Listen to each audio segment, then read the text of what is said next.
Good news if you're planning a trip to Japan, I've got a discount that you might be able to take advantage of.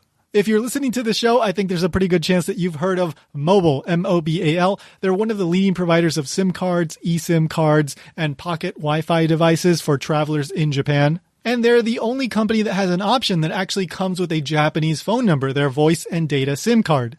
If you're interested in that plan, which again will get you a Japanese phone number on top of the data plan, then consider using my affiliate link, mobile.com/TonyJapan. Again, that's mobal.com/TonyJapan. I will include the link down below if you just want to click on it. Now, why am I announcing this? Well, actually, Mobile is one of my sponsors for the Kyushu Challenge. That's my next long distance walk across Japan that's going to be happening in the fall of 2025. This is my third long-distance walk across Japan. This time around, I'm walking from Iwakuni in Yamaguchi Prefecture. Then I'm going to cross from Honshu to Kyushu, walk across Kyushu all the way to the bottom in Kagoshima and end there. That will be close to 500 kilometers. And as you may know, I'm legally blind, so I pretty much completely rely on Google Maps because I can't see street signs.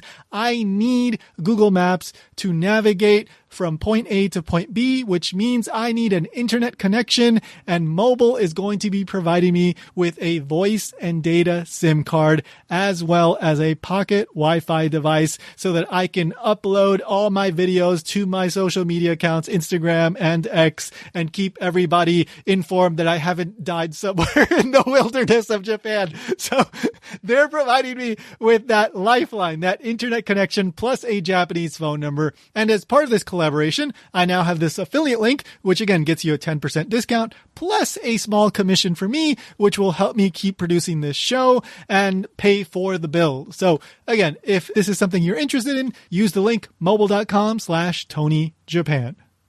Ladies and gentlemen, welcome to Japan Station.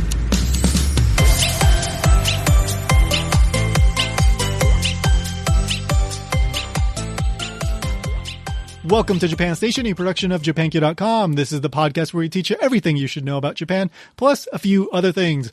I'm your host, content creator, founder of JapanQ.com, and the anime linguist on YouTube, Tony R. Vega.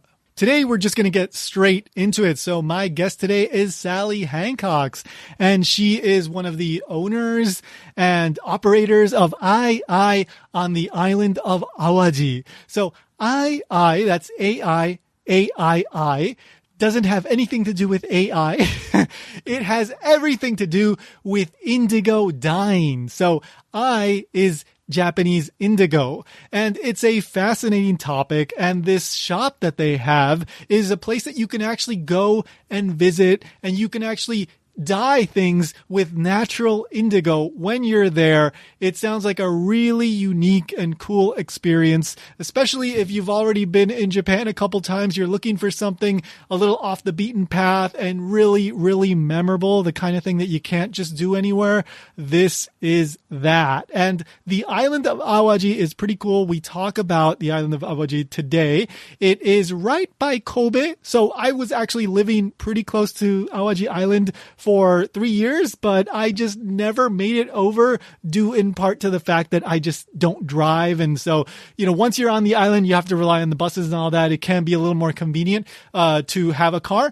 Or if you have a bicycle, I've seen many, many people and heard about many people that go there for cycling. So that might be another thing that you might want to check out the island of Awaji for. If you're into cycling, you can go check that out. It's a sizable island, but it is, of course, smaller than Shikoku or something like that. You won't need to spend days and days and days, cycling around the island. You can do it in a much shorter amount of time. And there's some nice tourist spots. It's a beautiful area. And again, if you're into indigo dyeing, you can check out AiAii. Also, they do workshops and things like that, so you can get in touch with Sally and talk to her about maybe if you're working on a project or something like that, you want to do something very specific, you can talk to her about that and make arrangements before you get over there. Again, it's right by Kobe, which means it's right by Osaka, so it's pretty easy to get over there. So you may want to check that out. That's AiiAii.blue. That's their website, and you can find them on Instagram as well. So today we talk about indigo dyeing, what the process is like, what you do with it, and some of the things that Sally has done and wants to do as an indigo dyer slash farmer, because she's also a farmer. It's a really, really cool and unique story. So hope you enjoy it. Here's my conversation with Sally Hancox. I learned stuff about aizome, a little bit, from looking into it, because I knew I was going to be talking to you. And it was this thing that I was just very generally aware of, but don't really know the details. So this is a great opportunity for me to learn a bit. Could you tell us about, what do you do? What is AiAii? And then we can get into all the details. Okay, so we're an indigo studio based on Awaji Island in the Hyogo Prefecture in Japan. And we grow plants, indigo plants, Japanese indigo plants from seed. And we ferment them into something called tsukumo, which is the Japanese way to make indigo dye. So around the world, they have different plants and different methods that are going to make indigo dye. So there's indigo dyeing in other parts of Asia, in Africa, in Latin America, in Europe. But the way that we're doing it here is specific to this region. Well, although, most of Japan uses this way. Okinawa has a little bit different way with a different plant, but So we're making,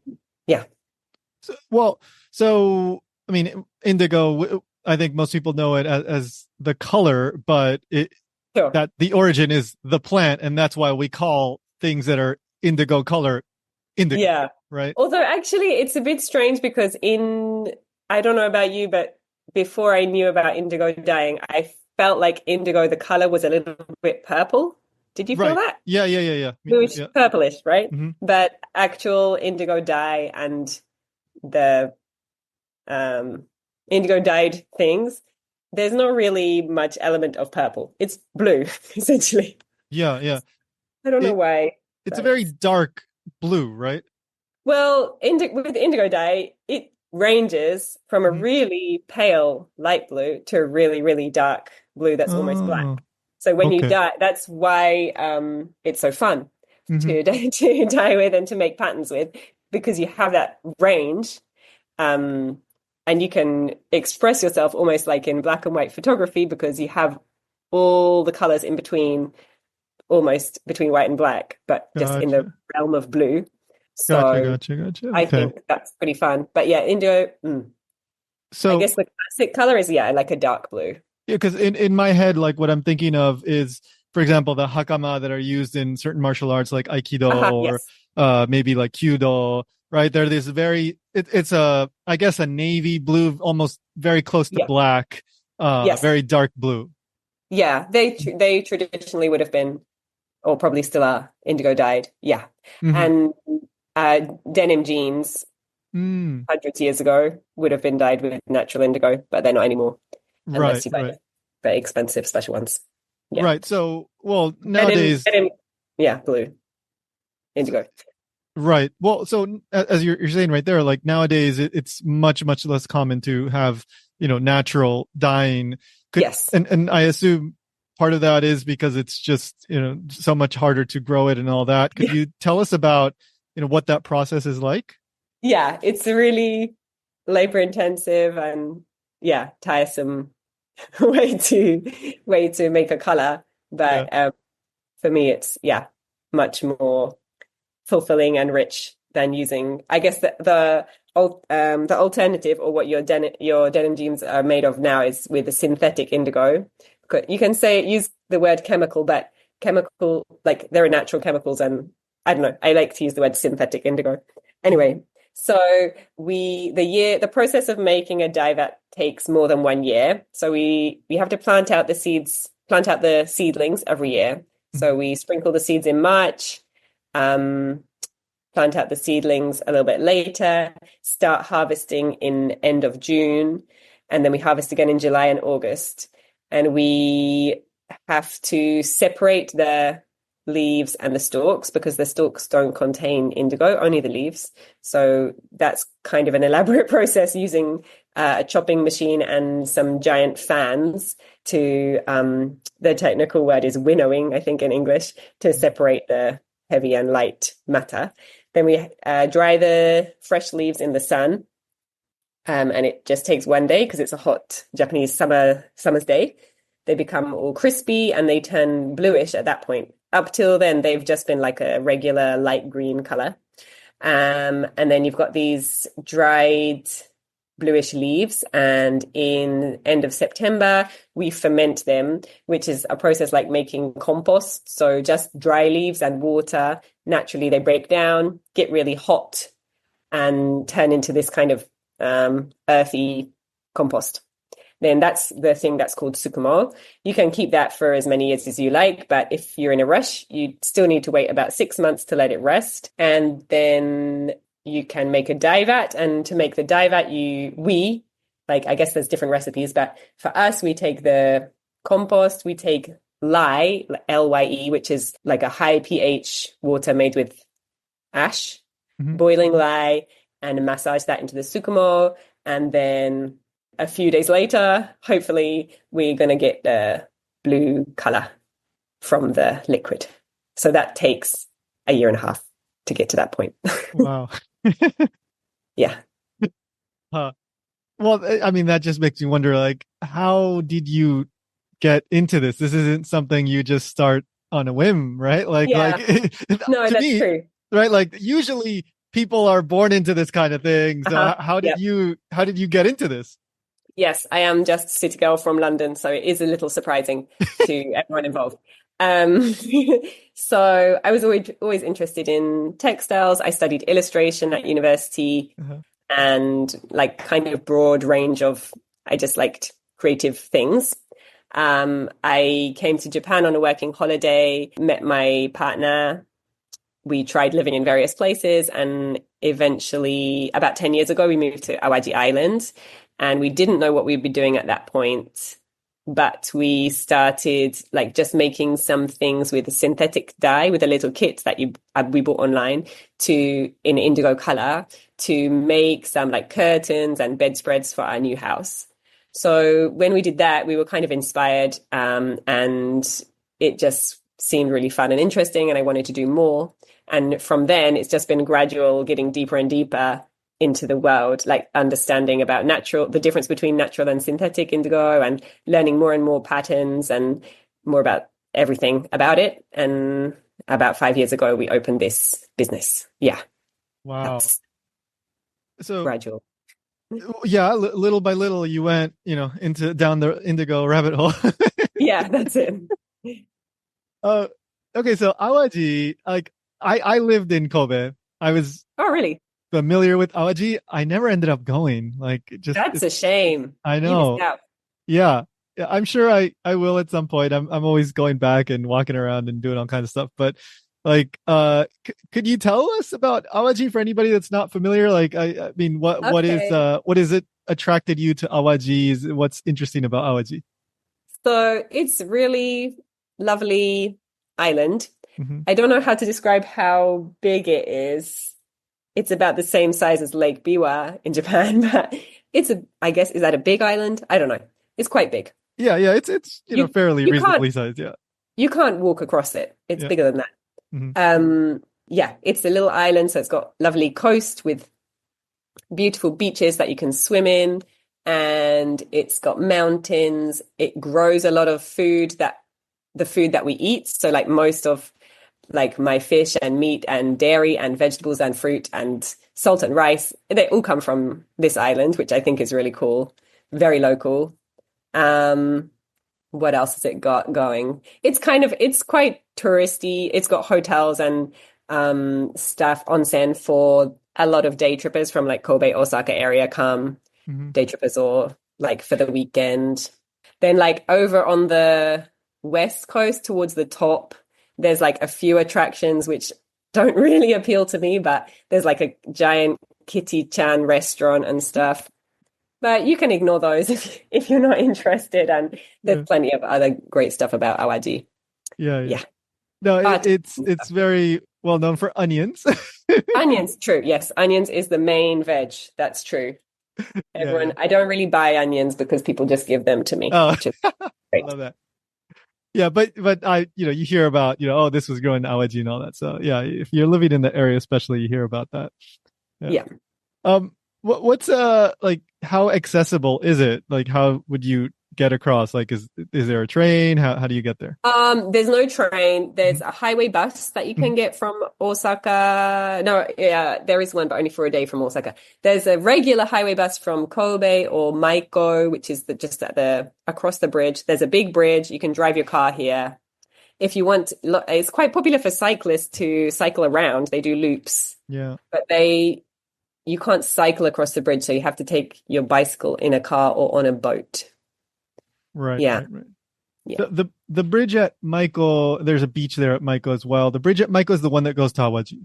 Is there? Yes, it's the biggest kind of something Yeah, bridge. suspension bridge or something like that. Yeah. Yeah, I think it's a bit more specific, but yeah, Yeah, big I know, one. yeah. I don't You remember can either, walk but up to the top. I've not done it. It looks yeah. terrifying. There's a tour you can walk through the bridge. I've been on Yeah, that. I've been you on that. have. Yeah, yeah, Wow. yeah. So Ugh. I No, got to thank you. the other side of Awaji. I didn't make it to Awaji. What? Come on, you're so close. I know. I should have gone. I should have gone. Yeah, but it will be something that I will do eventually. It's just, I think it's because since it wasn't a train, I just never got, I never went through with it. But The bus is very convenient. I will have to check out the bus then next time I'm in the area, because I've been all through that area. Just Awaji is this, one little area that I haven't been to, so I have to check it out. Um, so well, fine, all right. So you go to Awaji, and then you decide, like, I'm gonna do this, Indigo business, Indigo farm. Like, Uh-huh. did you look for land? Because you're Um, growing this stuff, like, what was the process like when because so you got there and you weren't thinking you were going to start a farm, and then you said, okay, well, no. now I'm going to start a farm. There's quite a lot of land. So because of depopulation of rural Right. areas in Japan, there is plenty of land going spare, I think. Hmm. It's kind of harder than you'd think to find an empty house on Awaji Island because recently it's become more popular. Right. So luckily we found our empty house before it got more popular, I think. That was Hmm. lucky.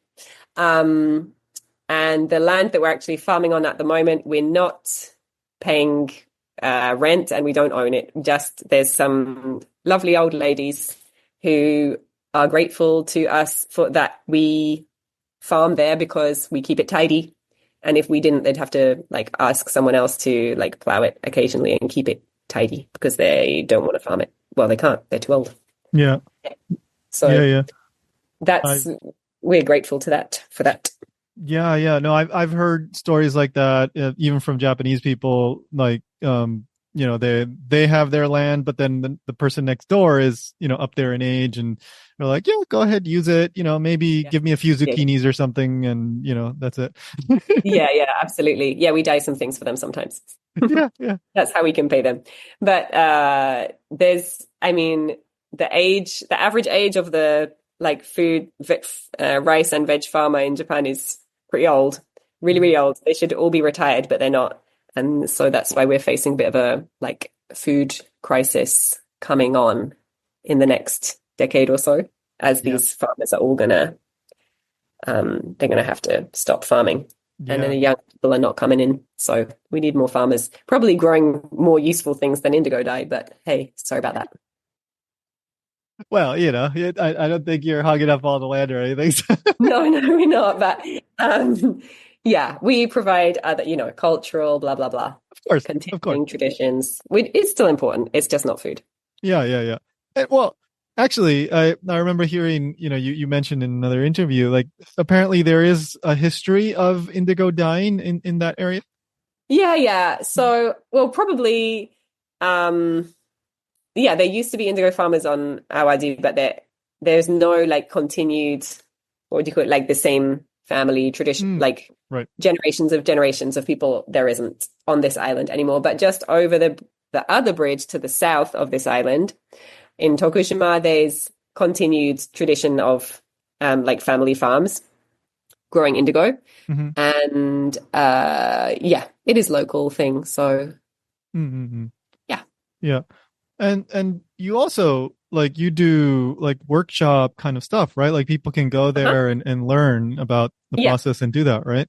Yeah, that's it's really fun to like I'm the kind of person I don't want to do the same thing every day. So we're doing a lot of different stuff. And one of the things we do is run workshops for sometimes it's just like a 2-hour quick workshop from people like having a day trip from Kobe. And you can just dye something small, or you can bring your own stuff to dye, like t-shirts or fabric or anything, so long as it's made of cotton or linen. We can't dye synthetic fibers. And you can take it home the same day, make lots of patterns, take it home the same day. Yeah. Or we also recently been doing more like in-depth workshops that could last 1 day to 2 days or 3 days. And then we really go into more detail explaining about like how everything's done, and you can work on like projects that's really interest to you, or find out how to do the patterns that you really want to do. So yeah, we're doing those as well. And what's the clientele like? Is it a mix of Japanese and non-Japanese? Yes, absolutely. And the first few years that we were open, it was during Corona. So it was only Japanese people or non-Japanese people that lived here. But now the borders are open. We're getting, lots of people from all over the world who are interested in indigo. And I think possibly my workshop comes up because the older indigo studios are maybe all in Japanese. They don't have English websites or whatever. So thankfully they can find me, and I can teach in English or Japanese. Yeah. Oh, that's great. That's great. So I'm wondering, like now with, for example, we were talking about how like indigo is generally not used because, you know, it's just so hard to do, et cetera, et cetera. But because it has this traditional side to it, because it's got this kind of, well, obviously natural, and there's this whole like artisan aspect to it. Have you seen any kind of resurgence in interest, people like companies reaching out to you and that kind of stuff? Yeah, I think definitely it has a very unique appeal because it comes from plants, it comes from this specific place, and I grew it with my own hands. So the value just keeps increasing in bundles when you think about it like that. And yeah, people have various reasons why they want to come to this workshop or why they're interested to buy it. Sometimes it's like environmental or cultural or historical or scientific. Like I've had like science, like people who are interested in the fermentation side, or I can't remember what she was. She was some kind of biologist came the other week, and because the fermentation is based on some kind of microbes which we don't actually know, but the microbe community inside my indigo dye vats make it possible for us to dye with indigo. So yeah, there's so many different angles, which is one of the reasons it's appealing to me as well. And it can never get bored. There's always something else that I want to learn more about or increase my skills. Yeah. Right. Yeah, it's like, hey, I'm a scientist. Can I go look at your vats? Sure. Yeah. Please.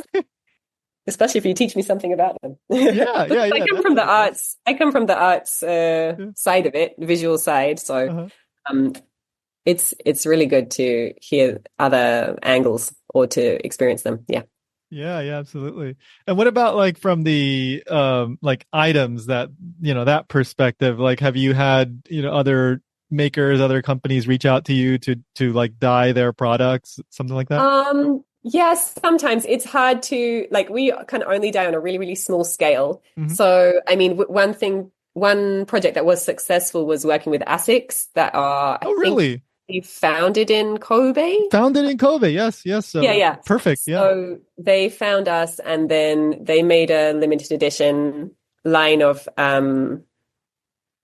like running wear, t-shirts and not shoes, like jackets. Hmm. And they brought a bunch of designers here, and we had like a couple of workshops where we're just like making a lot of patterns, and then they kind of explained which patterns they were interested in. Then we made them a bunch of samples, and they took those samples and then printed them.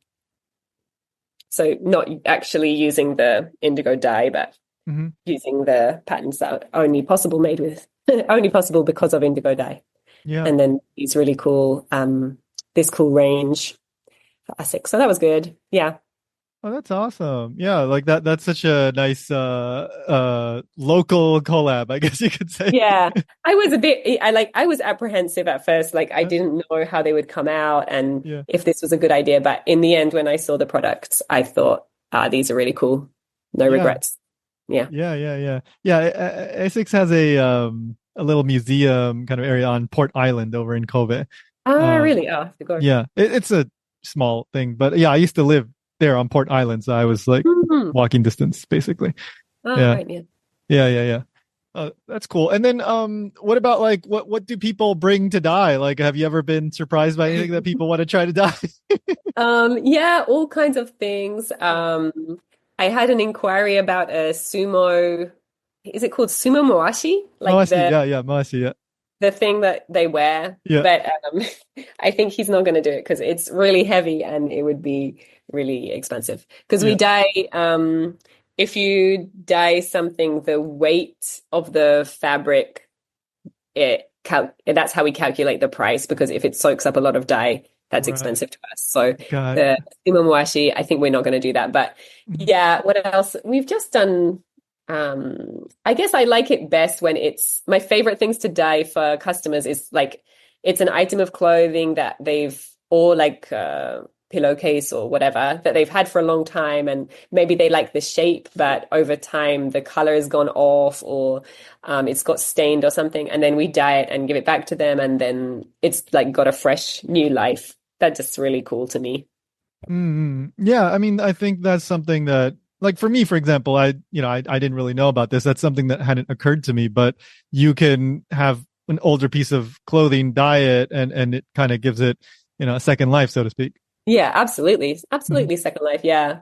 And I Yeah. like to trawl the secondhand shops to find white, or they don't have to be white clothes that I can then like buy for cheap and then give them a new life. And that feels cool too, because I think we don't need to be in the garment industry, don't need to be churning out endless new things when there's plenty already on the planet. Absolutely. Yeah. And you can customize it your own way, do it yourself. That gives it Absolutely. that extra little bit of value to you, Yeah, especially. everything becomes unique. Yeah. Yeah. So do you dress all in indigo? I have a lot of indigo clothes, but no, not exclusively. Yeah. Uh, I like to branch out into other colors too. We also do on Awaji Island, another popular kind of dye is onion skin. It makes a nice, Really? yeah, you can make a yellow, or if you use the purple onions, it can make a green, surprisingly. Really? Huh. Yeah. Oh wow. So But how do they like do you have to ferment that as well? Like take the onion skins no, and it's a simpler process. You just need a lot of onion skins, which we have plenty of, and you just simmer them for a long time and strain it, and that's basically it. Yeah, it's yeah. pretty simple. Does it make you cry? No, it doesn't make you cry, and they don't smell like onions after either. So Good. yeah, you can also combine the onion skin with indigo and make a green color, which is That nice. that's the like super Awaji dye right Yeah, there. yeah, absolutely, it is. Yeah. And Oh, but I think one of the unique points about indigo dye is it is stronger and lasts longer than the kind of dye like the onion skin one. mhm. Um, it's not as permanent as like synthetic dyes. It still fades over time. Hmm. But it's more powerful than the like onion skin kind of kitchen scraps one. Right. Right. Right. Right. Um, in terms of like is there anything that you want to do that you haven't done yet that you want to experiment with? Any ideas that you're working on or thinking about? Oh yeah, lots. Yeah, I'm sure. Yeah, yeah, plenty. I mean,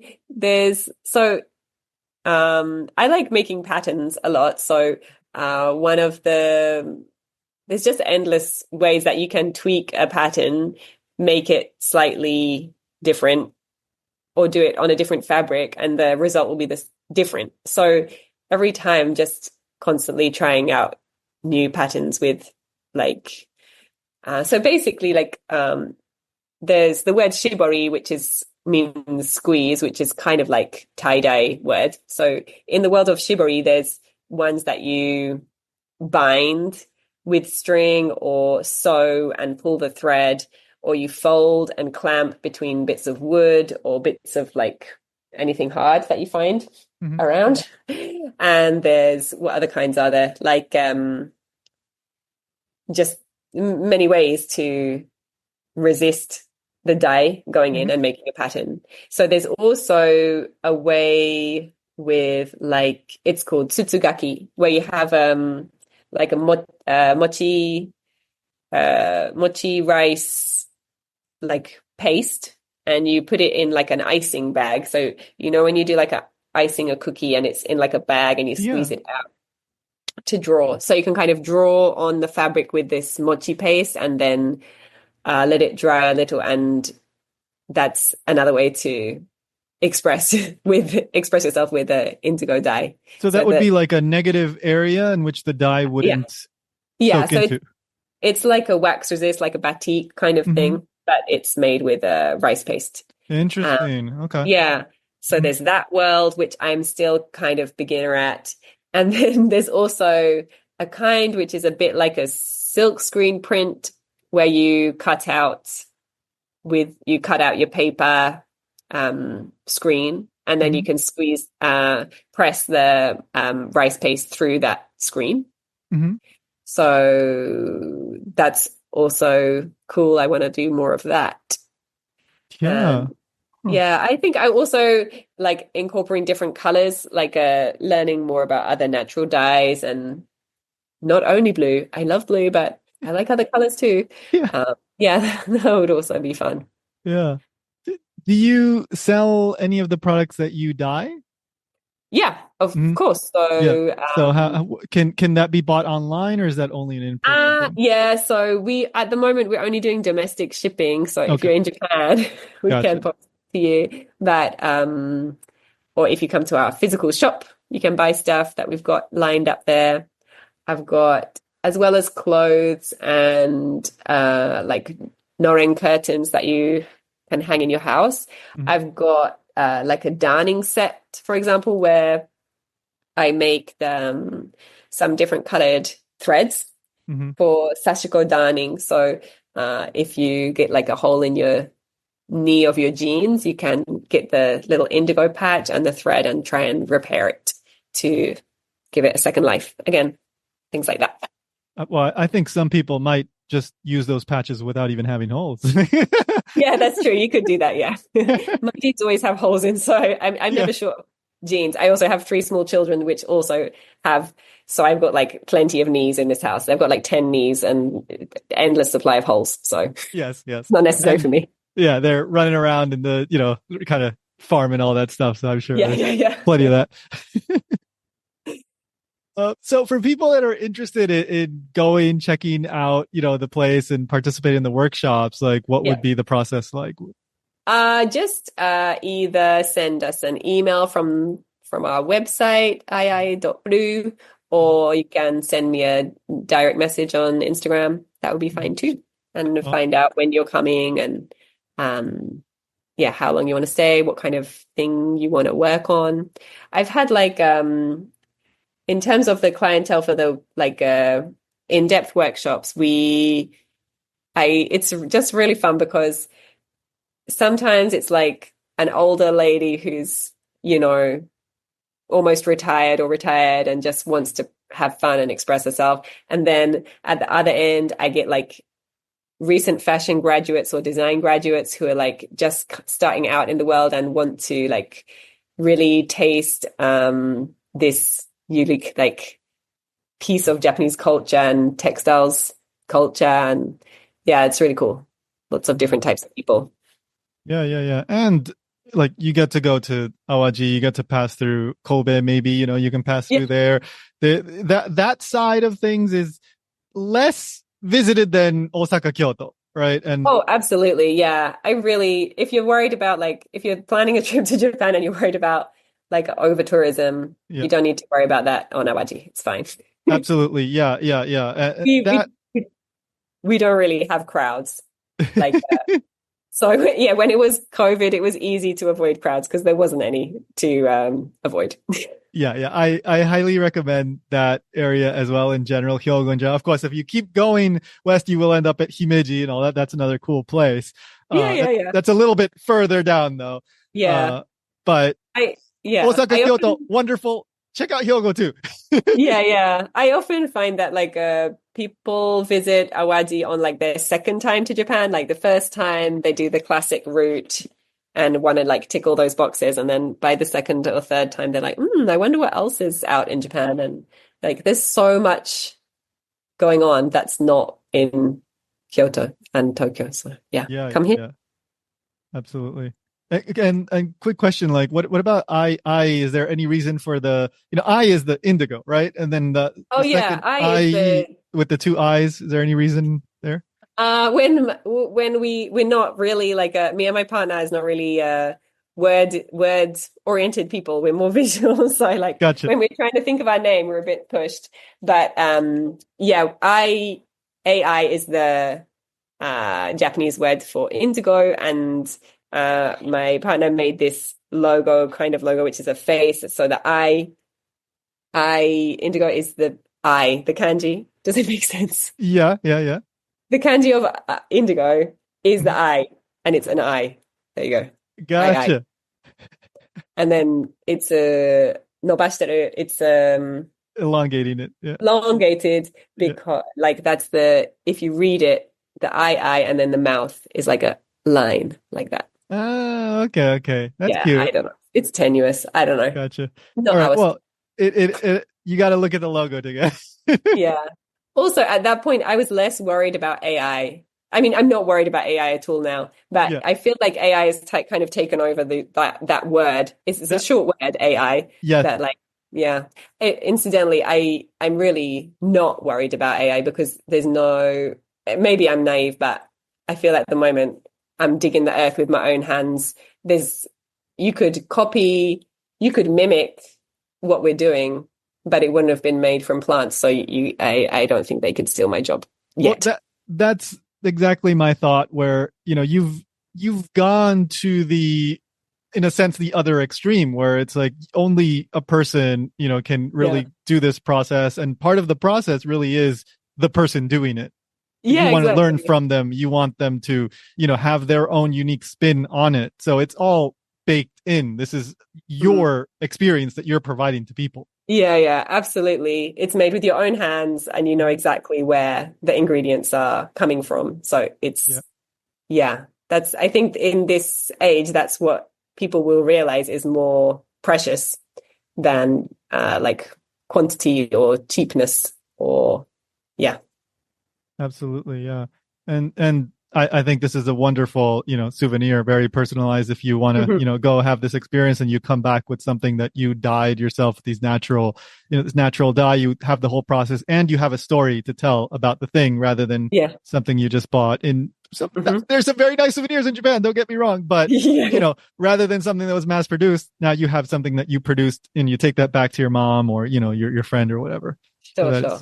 Yeah, very nice. So the link, of course, will be down below. If anybody's interested during their next trip to Japan, definitely check them out. Awaji, Hyogo. Like I said, I'm a big fan of Hyogo. I live there. So yeah, thank you.